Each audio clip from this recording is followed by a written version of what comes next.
Daniel capítulo 3, versículo de número 16, 17 e 18. Vamos ler todos juntos esse texto aqui esta noite. Livro do profeta Daniel, capítulo de número 3, versículos 16, 17 e 18. No 3, todos juntos. 1, 2, 3. Responderam Sadraque,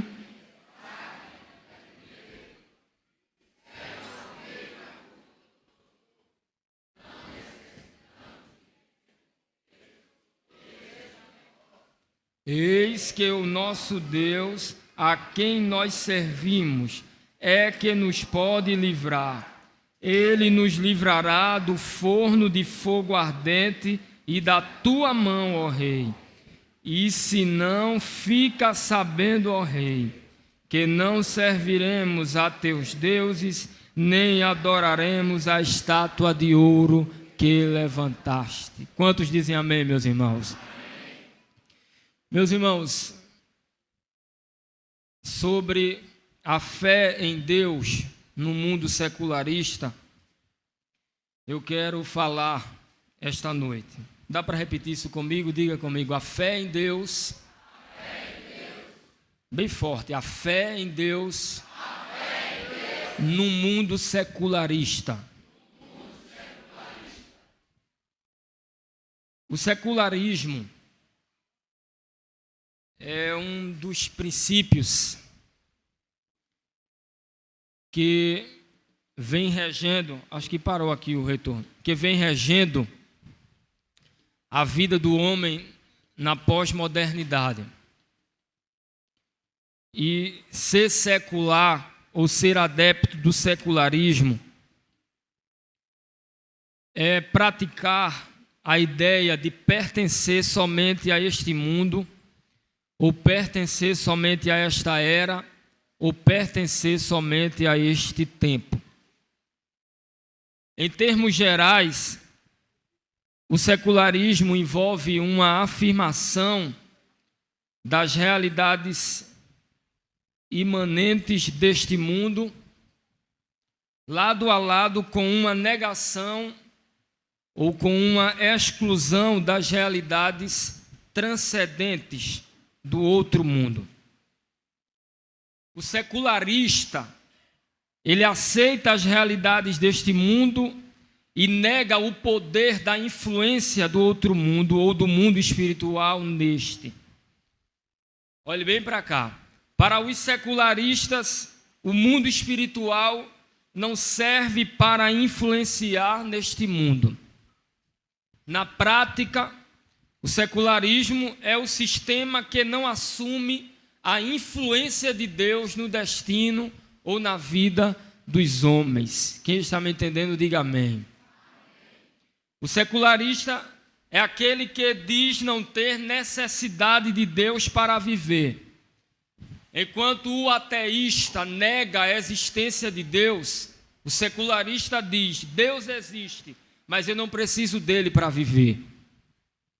O ateísmo nega a Deus, o secularismo o ignora.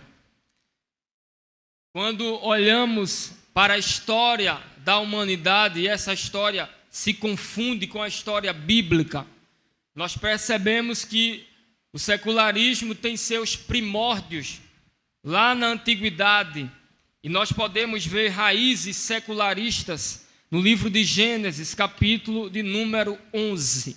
Confira na sua Bíblia comigo, Gênesis, capítulo de número 11.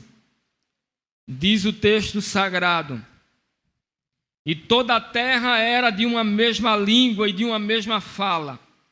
E aconteceu que, partindo eles do Oriente, acharam no vale da terra de Siná, e habitaram ali, e disseram uns aos outros: eia, façamos tijolos, e queimemo-los bem. E foi-lhes o tijolo por pedra, e o betume por cal. E disseram: eia, edifiquemos nós uma cidade e uma torre, cujo cume toque nos céus, e façamo-nos um nome, para que não sejamos mais espalhados de sobre a face da terra. Aqui estão as raízes do secularismo.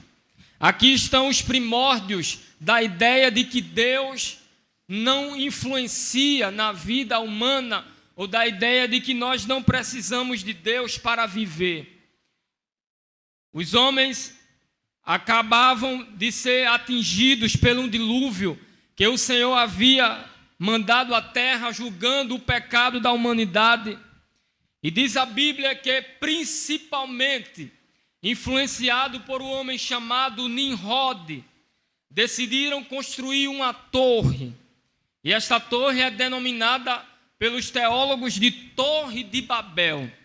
E esta torre era uma torre em forma de cidade, ou uma cidade em forma de torre, que a ideia era que ela tocasse nos céus. Era uma torre muito alta, e esta torre foi construída para que os homens pudessem, a partir do término daquela construção, ter a possibilidade de dizer que não precisavam mais de Deus. Eles queriam se livrar de um possível dilúvio que o Senhor poderia enviar novamente sobre a face da terra, segundo eles. Diz a Bíblia que eles começaram a subir, e a altura que eles queriam alcançar era a altura em que a dependência de Deus não fosse mais uma realidade, em que a dependência de Deus não fosse mais necessária. Mas diz a Bíblia que enquanto eles estavam subindo, homens falando uma mesma língua de várias nações, mas em uma mesma língua, mas diz o texto que eles subiram tanto que o Pai, o Filho e o Espírito Santo, vendo esta cena, decidiram organizar e decidiram marcar uma reunião da Trindade Divina. E o Pai se reuniu com o Filho e com o Espírito Santo, e o resultado daquela reunião era de que, enquanto os homens estivessem subindo, o Pai ia descer, o Filho ia descer, o Espírito Santo ia descer. E quando os homens menos esperavam, eles subiram, mas o Pai desceu. Diga comigo, o Pai desceu. O Filho desceu. O Espírito Santo desceu. E quando o Pai desceu, o Filho desceu, o Espírito desceu, diz a Bíblia que eles entraram lá no meio da construção e começaram a confundir a língua dos homens. Aqueles que falavam somente uma língua, de repente, um começou a falar hebraico, outro começou a falar em aramaico, outro começou a falar em grego, isso é uma hipótese, outro começou a falar em inglês, outro começou a falar em português, e Deus, através da confusão da língua, parou os homens, parou o edifício, parou a construção. Todo o projeto daqueles homens caiu por terra com a confusão que o Senhor causou naquele dia nas línguas dos homens. Era o Deus dos céus, era a Trindade divina revelando e afirmando para os homens que o homem nunca chegará em um lugar tão alto, que possa bater no peito e dizer: eu não dependo de Deus. Não importa a posição, não importa a altura, não importa a condição financeira, todos os homens de todas as nações, de todas as tribos, de todas as línguas, dependem de Deus. Dependem de Deus para nascer, dependem de Deus para respirar, dependem de Deus para viver, dependem de Deus. Os secularistas negam a dependência de Deus. O apóstolo Paulo previu o secularismo em Romanos, capítulo de número 1, versículo de número 21 e 22. Veja o que diz aí na sua Bíblia, carta aos Romanos, capítulo de número 1, versículo 21 e versículo 22. Veja aí o que é que diz o texto sagrado. Porquanto, tendo conhecido a Deus, não o glorificaram como Deus, nem lhe deram graças, antes em seus discursos se desvaneceram, e o seu coração insensato se obscureceu. Ainda na segunda carta de Paulo a Timóteo, confira comigo, segunda carta de Paulo a Timóteo, o apóstolo Paulo escrevendo a Timóteo fala de forma implícita do secularismo. Segunda carta de Paulo a Timóteo, capítulo de número 3, diz o texto no versículo 1, sabe, porém, isto, que nos últimos dias sobrevirão tempos trabalhosos, tempos duros. E no versículo de número 4, ele diz que os homens seriam traidores, obstinados, orgulhosos, mais amigos dos deleites do que amigos de Deus. Paulo fala de forma clara, agora de forma explícita, do secularismo na carta aos Efésios. Veja na sua Bíblia, confira comigo a carta de Paulo aos Efésios, capítulo de número 2, versículo de número 11 e versículo de número 12, diz o texto: portanto, lembrai-vos de que vós, noutro tempo, erais gentios na carne e chamados incircuncisão, pelos que na carne se chamam circuncisão, pela mão feita dos homens, que naquele tempo estáveis sem Cristo, separados da comunidade de Israel e estranhos aos concertos da promessa, não tendo esperança e sem Deus no mundo. A ideia aqui de sem Deus no mundo não é sem a existência de Deus.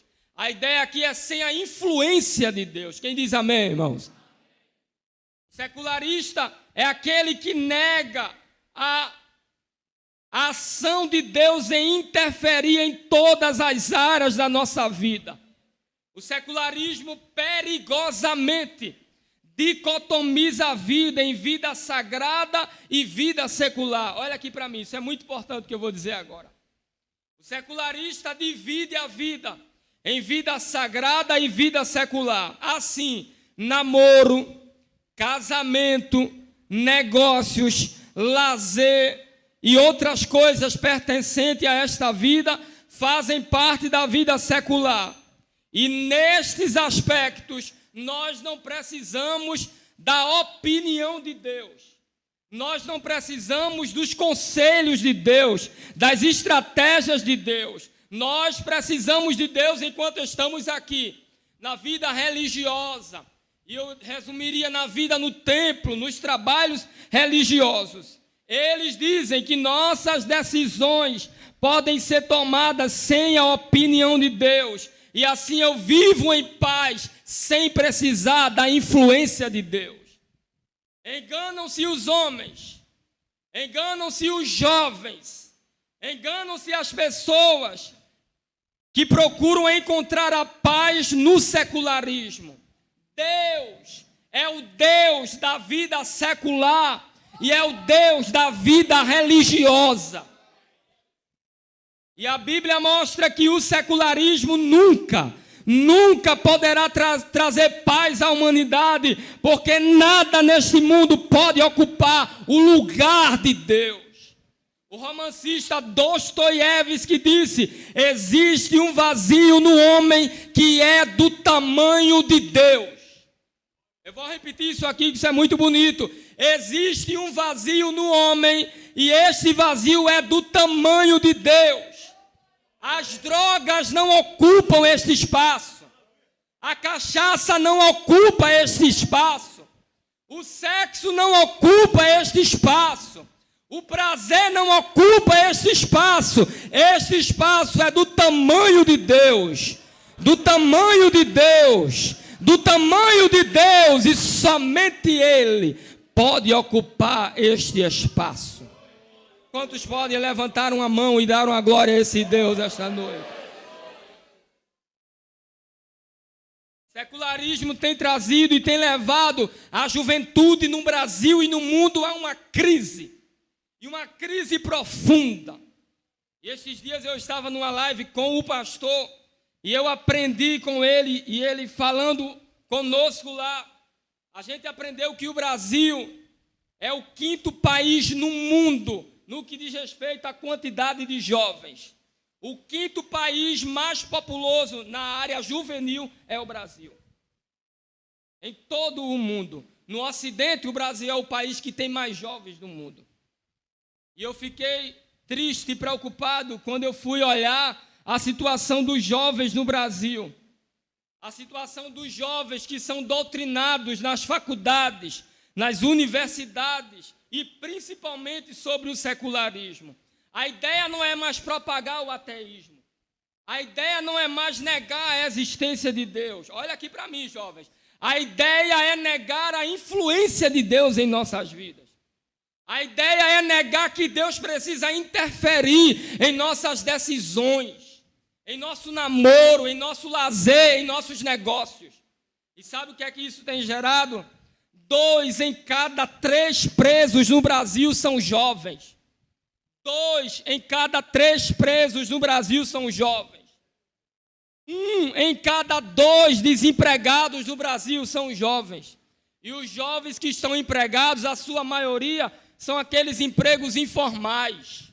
São aqueles empregos, eu diria, de maneira insegura. Você sabia que 55% dos jovens que estão no ensino fundamental, eu não quero nem falar de quem está na universidade, 55% dos jovens que estão no ensino fundamental já são usuários de drogas, ou já usaram drogas pelo menos uma vez na vida. Quantos pais, quantas mães choram pelos seus filhos envolvidos no tráfico, envolvidos nas drogas? Você sabia que 1 em cada 7 bebês que nascem no Brasil, um deles, a mãe, é uma adolescente?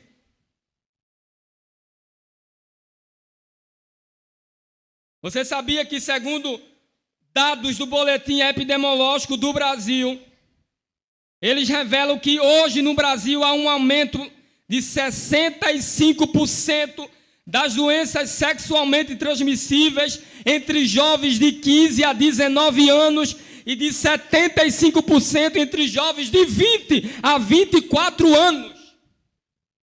Você sabia que a depressão na adolescência atinge entre 10 a 20% dos jovens no mundo? 20% dos jovens no mundo são depressivos. São jovens que sofrem com a ansiedade. São jovens que sofrem com a síndrome do pânico. E como consequência disso, o suicídio. O suicídio é a segunda maior causa da morte entre os jovens no Brasil. Ele só perde para o alcoolismo. Isso é o que abraçar a ideia do secularismo traz. Mas eu quero agradecer a Deus aqui esta noite. Dá para levantar a mão para agradecer a Deus? Fica aí com a mão levantada que eu vou dizer o que você vai agradecer. Eu quero agradecer a Deus esta noite, porque aqui e em outras igrejas, não é somente aqui não, viu, irmãos? Em outras igrejas também, há jovens que não expulsam Deus da sua vida. Mas diz, olha, Deus mora na minha casa, habita na minha casa, e se tu quiseres, mexe no meu namoro, se tu quiseres, mexe nos meus negócios, o meu lazer. Quando eu vou para a praia, diz aí, Senhor, como é que eu tenho que fazer lá? Quando eu vou para um lazer com a minha família, como é que eu devo me comportar? Jovens que dizem, eu preciso de Deus, eu dependo de Deus. Deus é invisível, mas eu falo e Ele me escuta. Ouve a minha oração, eu tenho sede de Deus. A minha alma suspira por Deus. Eu vivo com Deus. E dizem como os filhos de Corá, assim como o cervo brama pelas correntes das águas. Como é que eles bramam? Com alta velocidade, de forma evidente, com desejo ardente para se livrar do perigo. Assim como o cervo brama pelas correntes das águas, assim suspira.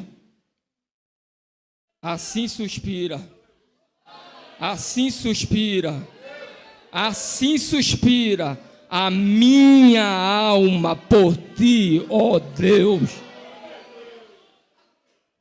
São jovens que dizem: eu estou na terra, mas o céu é quem controla a minha vida. Eu estou na terra, mas tudo que eu faço na terra, primeiro tem que ser aprovado no céu. Só vale a pena quando é assim. Qualquer projeto que for executado na terra, só vale a pena seguir em frente com ele se o céu assinar. Porque se o céu não assinar, vai dar errado lá na frente.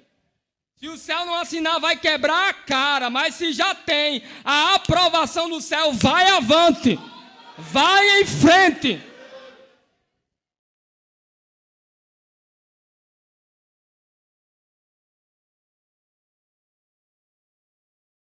Tem gente que tenta alguma coisa, né? Um arrumadinho, um ajeitadinho. Porque é assim, eu vou assim, vai acontecer assim. Mas não vai valer a pena. Só vale a pena abraçar um projeto na terra se o céu carimbar. Se o céu carimbar. Se o céu carimbar, vai em frente.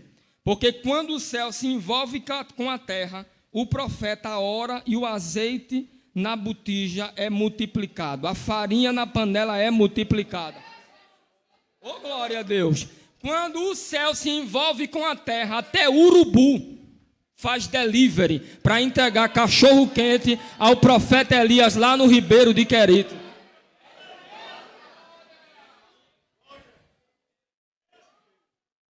Eu sempre digo aos irmãos, quem inventou delivery foi Deus.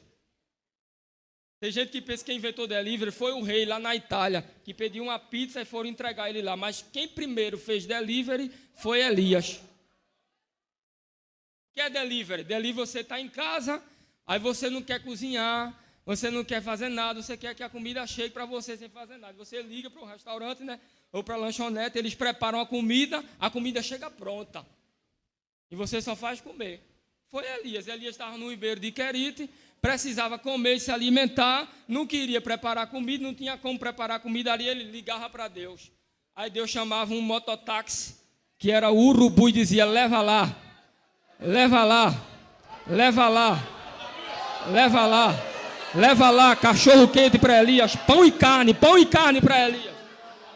Quando o céu está envolvido com a terra, um menino contra um gigante com espada, capacete, lança e com escudeiro na frente, mas um menino somente com o cajado e com 5 pedrinhas na mão, vai à frente do gigante e diz a ele: olha, tu vens a mim com espada, com lança, com escudo, com escudeiro, com tudo, mas eu vou a ti em nome do Senhor dos Exércitos. E o menino derruba o gigante, porque o projeto já havia sido carimbado no céu, carimbado no céu, carimbado no céu. Olha aqui para mim, irmãos. Coloca aí Fá maior. A narrativa dos 3 amigos de Daniel, Sadraque, Mesaque e Abidnego, é uma das mais famosas na literatura bíblica e que ilustram a ideia de alguém que decidiu viver com Deus em um mundo secularista. Chegou o dia da inauguração do Império Babilônico, da inauguração da festa de Nabucodonosor. E diz a Bíblia que para inaugurar, ele mandou levantar uma estátua. O tamanho da estátua eram 3 metros de altura. Eu não vou ler por causa do tempo. Eram 30 metros de altura e 3 metros de largura, cerca disso. O material da estátua era de ouro, conforme Daniel 3:1, ouro por fora e ouro por dentro. No dia da festa, para a inauguração, foram convidados todos os políticos, oficiais do governo, prefeitos, governadores, juízes, tesoureiros, conselheiros, presidentes, povos de todas as nações, de todas as raças, homens negros, homens brancos, homens pardos, homens de todos os idiomas, músicos. Dizem alguns comentaristas que naquele dia, naquela festa, Havia mais de 100.000 pessoas reunidas para comemorar o reinado de Nabucodonosor. E diz o texto que o arauto, pela primeira vez aparece a palavra arauto na Bíblia, ele saiu gritando no reinado lá da Babilônia.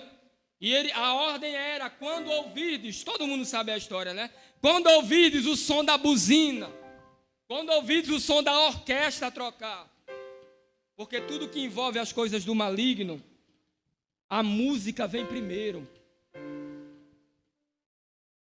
Entendeu isso aí? Eles vêm com a música para seduzir. É por isso que Satanás levantou a Anitta.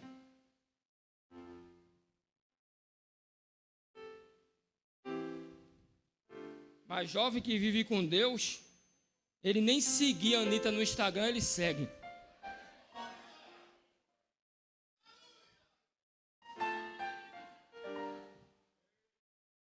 É assim ou não é, irmão? É assim ou não é, jovens? Ele disse, toca a música.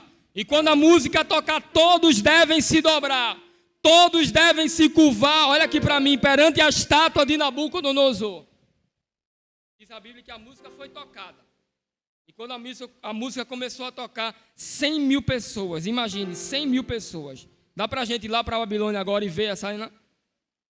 Dá para a gente ir lá para a Babilônia agora? Imagine 100.000 pessoas, a banda tocando e todo mundo se curvando perante a estátua de Nabucodonosor. 100.000. Mas no meio dos 100.000, havia 3. Faça assim comigo, assim, 3. Somente 3.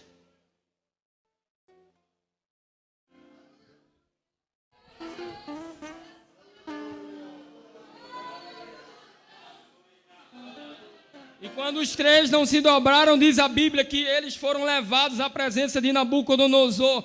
E Nabucodonosor disse a eles: é de propósito, ó Sadraque, Mesaque e Abdenego, que vocês não se curvam nem adoram a estátua que eu mandei levantar aqui. A fornalha de fogo está aí. E se vocês não se dobrarem, vocês serão lançados dentro do forno de fogo ardente.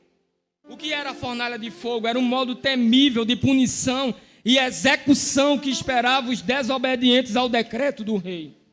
A fornalha, ela recebia combustível pelo alto e era fechada pelos 4 lados com tijolos.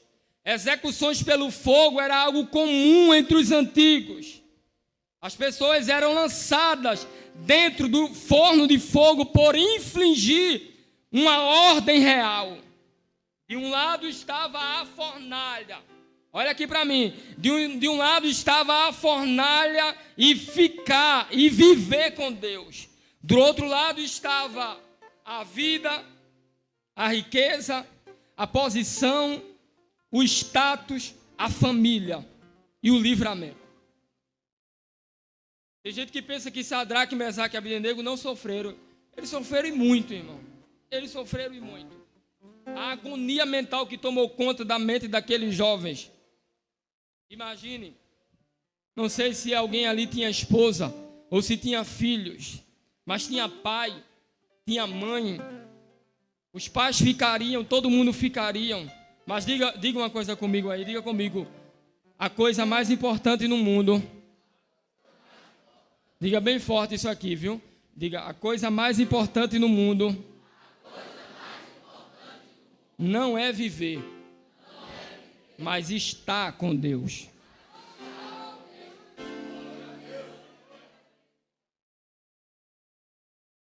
Eles disseram ao rei Nabucodonosor: olha, rei, não precisa mandar tocar a banda de novo. Não precisa mandar tocar nada, porque a gente não vai se dobrar. Ele disse: eu vou mandar tocar, eu quero ver qual é o Deus que poderá livrar vocês das minhas mãos. Eles disseram: olha, rei, se ele vai livrar, eu não sei. Eu sei que tu pode tocar o que for aí, a gente não vai se dobrar. Se a gente entrar lá dentro e morrer no fogo, a gente vai entrar. Se ele livrar, ele é Deus, ele faça o que ele quiser. Mas a gente não se dobra. A gente não se curva. vamos nos manter de pé, mesmo com a fornalha acesa. A fornalha do cancelamento está acesa. E a gente deve se manter de pé. Amém, jovens? Amém, jovens? Querem cancelar a gente. Não tem a moda agora do cancelamento? Quem não se curva diante do aborto é cancelado. Aí tem um monte de jovem. Eu sou a favor do aborto. Mas quem decide viver com Deus, a banda vai tocar e vai dizer assim, ó: quem é a favor do aborto se curva. Eu fico de pé. Quem é a favor da ideologia de gênero se curva. Eu fico de pé. Quem é a favor da legalização da maconha, eu fico de pé. Quem é a favor do feminismo se curva. Eu não me curvo, eu não me curvo, eu não me curvo. Eu continuo de pé, eu continuo de pé, eu continuo de pé. Eu vou ficar de pé.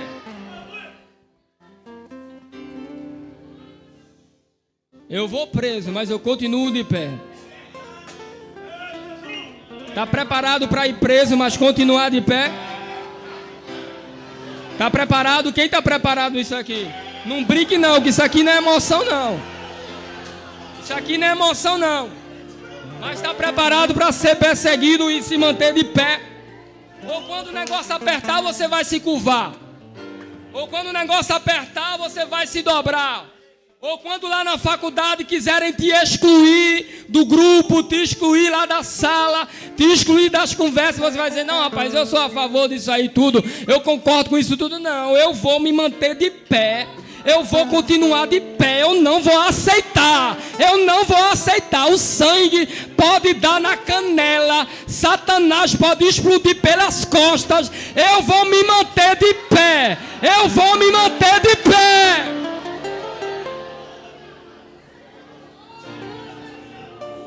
E alguém diz assim: tem jeito assim? Hoje tem, irmão. Eu não vou dizer o nome do país porque eu posso até ser processado. Tudo hoje é processo. Mas tem um país aí no Oriente que os crentes não podem adorar a Deus como a gente está adorando aqui. E eu fiquei emocionado hoje à tarde enquanto eu estava pensando naqueles irmãos. Os irmãos que forem descobertos como adoradores de Cristo e não do rei lá no Oriente. Eles são levados de forma à força para campos de concentração e lá eles são submetidos a trabalhos forçados. E muitos morrem lá. São mais de 80 mil cristãos nestes países. Agora, em março de 2022, em nosso ano, o grupo Portas Abertas revelou que mais de 100 cristãos foram descobertos lá e todos foram à morte porque não negaram a Cristo.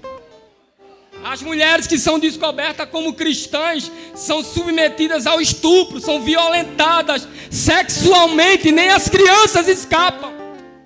E o grupo Missão Portas Abertas fez uma entrevista com a irmã lá desse país e disse: como é que está a vida de vocês aí? Ela disse: a gente não tem uma Bíblia completa, a gente lê a Bíblia por pedaço.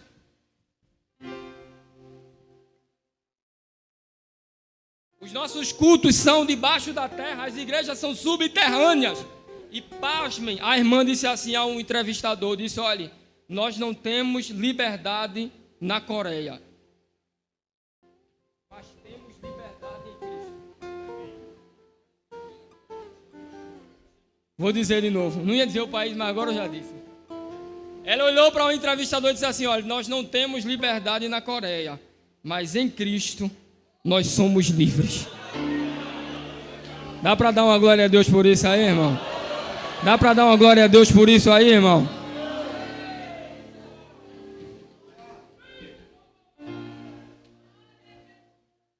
Mais de 90 mil pessoas se dobraram, somente 3 ficaram de pé. A minoria ficou de pé. Olha aqui para mim, nem sempre a maioria está com a verdade. Às vezes a maioria está indo pelo caminho errado. É assim ou não é? É assim ou não é? Às vezes a maioria é quem está indo pelo caminho errado. A maioria dizia: Baal, 850, Baal manda fogo. se cortavam, pulavam para lá e para cá, e nada de Baal manda fogo. Baal lá dormindo, roncando, num sono terrível. Baal só vive dormindo, Baal nunca acorda. E eles oravam e clamavam e se pulavam e clamavam: vem Baal, vem Baal, vem Baal, e nada de Baal. Quando a minoria abriu a boca, em menos de 1 minuto, fogo do céu desceu, consumiu o holocausto e tudo que havia ao redor. Era um só contra 300, mas Gideão matou os 300.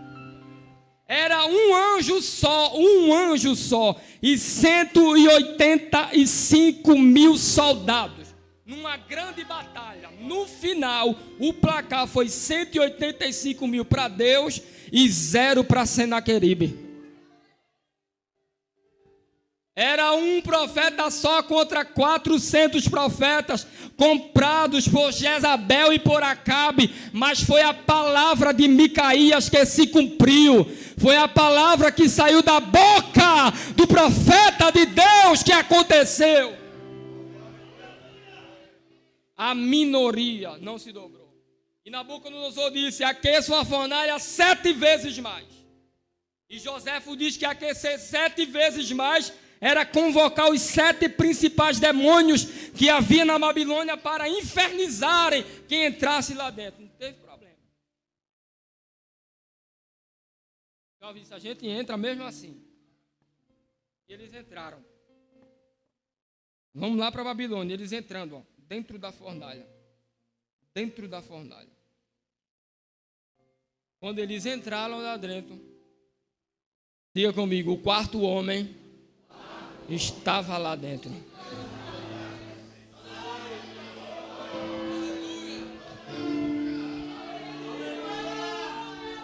Dá para você bater no peito assim, bata no peito assim, diga: Deus está comigo.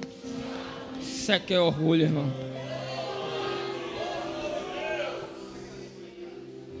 A última vez que eu vim aqui em Caruaru, a gente sofreu um sequestro, todo mundo sabe disso. E a gente estava indo para a Cachoeira de Mandaçaia, e lá no meio do caminho, os bandidos assaltaram o carro, estava o pastor Hélio, o pastor Almir, o pastor Edson e eu, e eles pegaram a gente e levaram para outro lugar aqui, que eu não sei nem mais o nome, e submeteram a gente, levaram celular, levaram relógio, levaram aliança de casamento, mas a mulher não levou.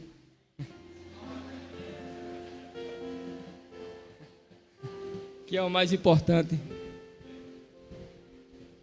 E eu me lembro que eu fiquei muito... Olha, irmãos, eu já admirava o pastor Hélio, o pastor Elmir, o pastor Esther como homem de Deus. Mas a partir desse dia eu passei a admirar 100 vezes mais. Pense nos homens crentes. Porque eu fiquei me tremendo lá e os homens tudo tranquilo. A minha perna paralisou quando eu desci do carro, que ele mandou a gente descer lá para o meio do mato. Eu fui andando por último, porque a minha perna ficou paralisada, dormente. Ficou paralisada e a gente entrou lá dentro. Quando a gente entrou lá dentro, no meio do mato, o bandido estava lá com a arma apontada para a gente e o pastor Hélio começou a pregar para o bandido.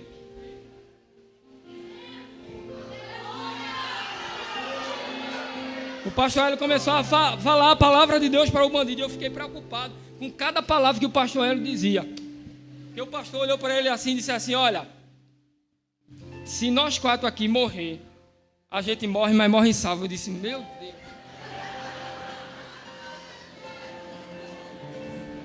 Como é que o pastor diz um negócio desse?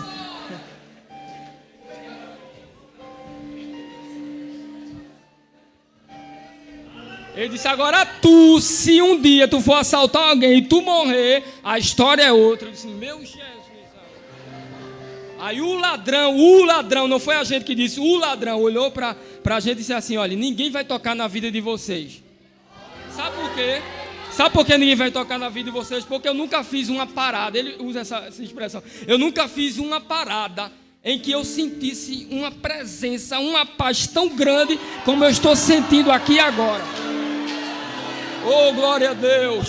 E na hora eu baixei a cabeça e eu pensei comigo: Deus está aqui no meio do mato conosco.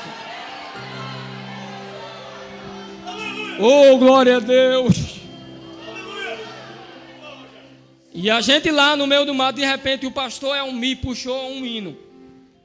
Quem entende de música vai entender o que eu vou falar aqui agora. Ele puxou um hino. Quando ele começou a cantar, o pastor Eja começou a fazer a segunda voz. Quando o pastor Eja fez a segunda voz, o pastor Hélio entrou no baixo, fazendo baixo. Aí eu pensei, eu não posso ficar de fora. Aí eu entrei na terceira. E a gente formou um quarteto e cantou lá. Era uma oliveira do ramo quebrado e o zambujeiro ali foi enxertado. Esta oliveira no meio do mato é o meu Jesus. Ó, olha aqui, ó. Tudo escuro, chuva, frio, mas a gente, o quarteto cantando. Hoje tem luz.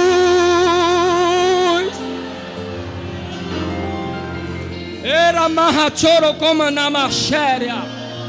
Ora mahachoko na mafácia. Olha aqui pra mim, ó. Onde você colocar o pé, Deus coloca o dele também. Os 3 jovens entraram na fornalha e Deus disse, eu vou para lá também. Eles entram no fogo, eu entro no fogo. Eles entram na água, eu entro na água. Eles vão para debaixo da terra, eu vou também, eu vou também. Recebe essa palavra aqui esta noite. Deus está contigo. Deus está contigo. Os obreiros que estão aqui me ouvindo, olha, Deus te trouxe aqui essa noite para te dizer: o lugar que tu fores, o bairro que tu entrares, a casa que tu pousares, a cidade que tu morares, o Senhor estarei contigo.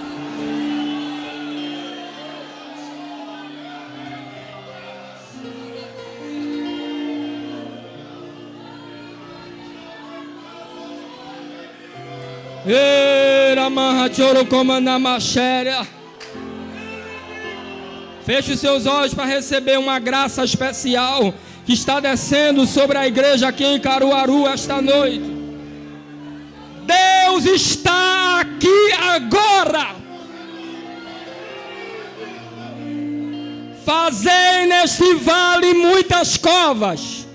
Fazei neste vale muitas covas. Fazei neste vale muitas covas. Não vereis vento, não vereis chuva, mas o vale vai se encher de água, de água, de água, de água, de água.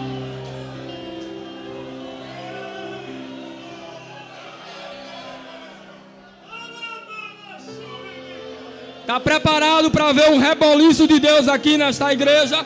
Eu vim de lá de Jaboatão com uma palavra no coração para dizer à igreja aqui em Caruaru: Deus estará fazendo um reboliço nesta cidade.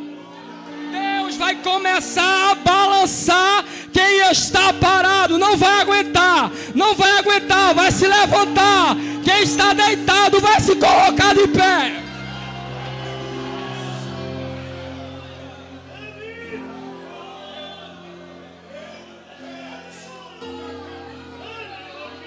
Você diz: mas Senhor, eu não tenho força.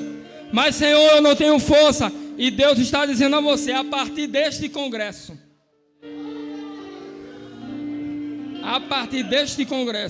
eu te dou força. Levanta a mão para receber força. Força de Deus. Força de Deus. Força para ficar de pé. Força para ficar de pé. Força para ficar de pé. Força para vencer as tentações. Força para vencer o diabo. Força para vencer o mundo.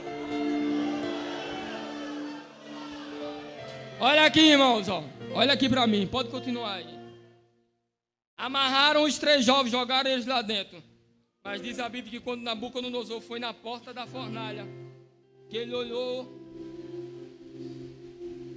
de um lado, olhou do outro. Diz a Bíblia que ele convoca os seus servos e diz assim: não lançamos nós 3 homens na fornalha? Não só 3 homens. Não lançamos nós, olha aqui para mim, viu? Não lançamos nós 3 homens e 3 homens amarrados lá dentro da fornalha. Assim, rei, tudo amarrado, nó cego a gente deu. Se eu não estou vendo diferente. Diferença na quantidade e diferença na situação. Por que, rei? A gente lançou 3, mas eu estou vendo 4.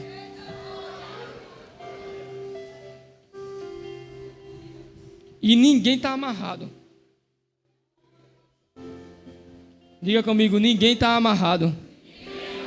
Os 4 estão andando e passeando dentro da fornalha livres, sem nenhum impedimento. A primeira coisa que Jesus fez quando os jovens entraram dentro da fornalha foi, desamarrar o nó que Nabucodonosor deu e deixou todo mundo livre. Tudo aquilo que o inimigo faz, Jesus desfaz. Crê nisso? Tudo aquilo que o inimigo faz, Jesus desfaz. Tudo que o diabo faz contra o crente fiel, Deus é poderoso para desfazer. Se Satanás faz, Jesus desfaz. Se Satanás amarra, Jesus desamarra. Se Satanás dá um nó, Jesus desata o nó. Se Satanás prende, Jesus solta e liberta. Se Satanás aprisiona, ele tem a chave que abre a cadeia. Abre, abre, abre, abre, abre, abre, ninguém fecha. A chave que abre, ninguém fecha. Se Satanás decreta, Jesus anula. Se Satanás anula, Jesus decreta. Se Satanás prepara um laço, Jesus corta o laço. Corta o laço, corta o laço, corta o laço. Se Satanás abre a cova, Jesus fecha a cova. Hoje aqui, Jesus está jogando terra dentro da cova que Satanás abriu para alguém lá da tua família.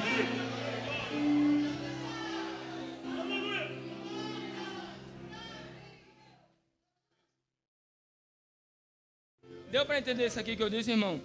Satanás abriu uma cova e ele ia empurrar alguém da tua família lá dentro, mas hoje aqui, levante a sua mão, hoje aqui neste culto, Jesus está jogando terra dentro da cova de Satanás. Ia acontecer um acidente, mas agora está descendo um livramento do céu. Um livramento do céu. Um livramento do céu.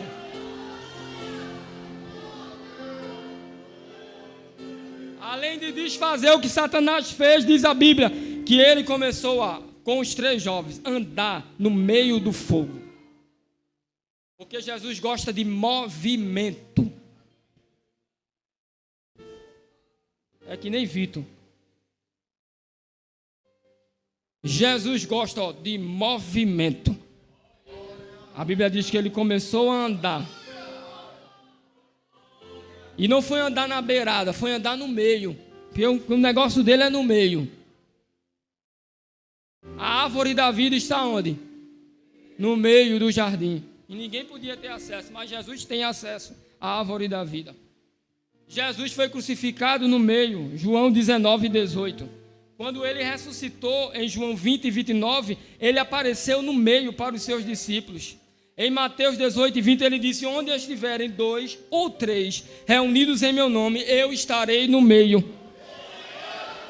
Em Salmo 46, versículo 5, a Bíblia diz que ele está no meio da cidade, e a cidade não será abalada. Ele está no meio da cidade, e a cidade não será abalada. Em Ageu 2 e 5, a Bíblia diz que o Espírito Santo está no meio. Em Êxodo capítulo 3, versículo 2, Deus apareceu para Moisés no meio da sarça que ardia em fogo e não se consumia.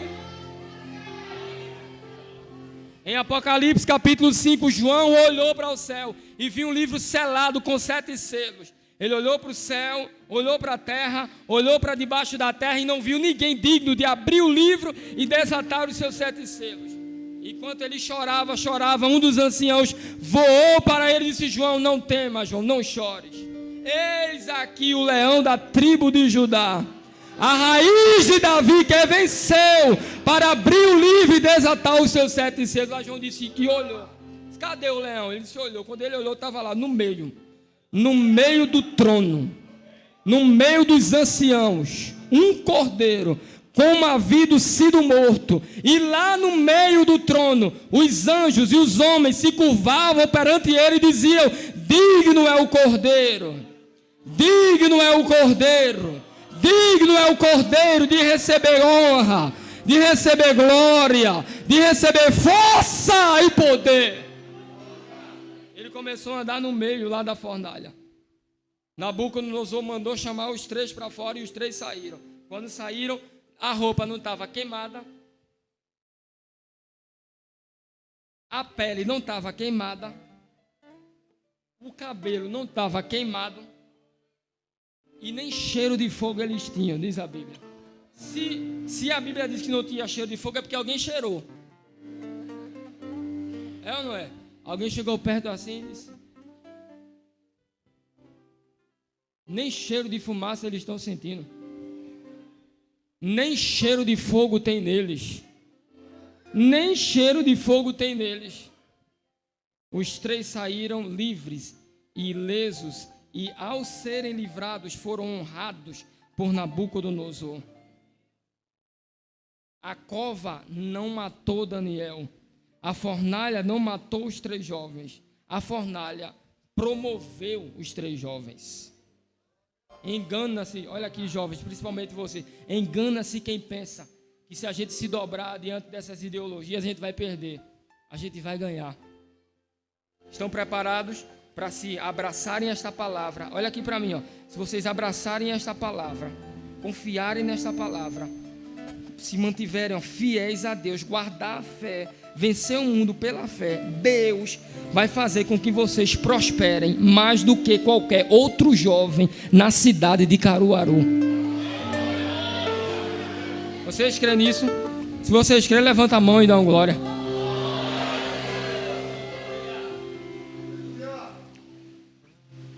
E eu fico pensando, eu encerro agora.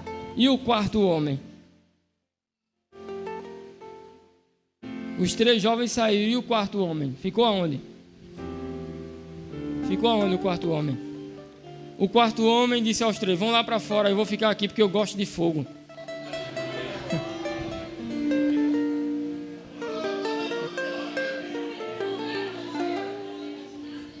O 4º homem gosta de fogo.